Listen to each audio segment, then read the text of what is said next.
পশ্চিমবঙ্গ একটি নাম যা শুনলেই মনে ভেসে ওঠে রবীন্দ্রসঙ্গীতের সুর, দুর্গাপূজার আনন্দ, চায়ের কাপের উষ্ণতা আর মিষ্টির অমৃত স্বাদ।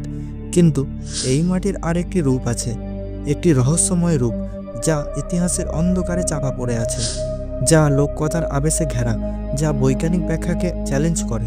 কখনো কবরস্থানের নীরবতায় ভেসে আসে ফিসফিসানি, কখনো রাজপ্রাসাদের দরজায় লুকিয়ে থাকে মৃত্যুর ছায়া, কখনো রাত গভীর হলে শোনা যায় অচেনা হাসি, আবার কখনো মন্দিরের ধূপ ধোয়ার আড়ালে দাঁড়িয়ে থাকে অদৃশ্য শক্তি।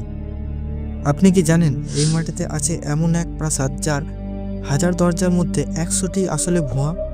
আছে এমন এক গ্রন্থাগার যার ভেতরে খুঁজে পাওয়া গেছে গোপন কক্ষ যার কোনো দরজা নেই? আছে এমন এক পাহাড়ি অঞ্চল যেখানে মানুষ আজও দাবি করে তারা দেখেছে রহস্যময় ইয়েতির পদচিহ্ন? এই কাহিনীগুলো শুধু ভূতের গল্প নয়, এগুলো সেই রহস্য যা সময়ের গর্ভে চাপা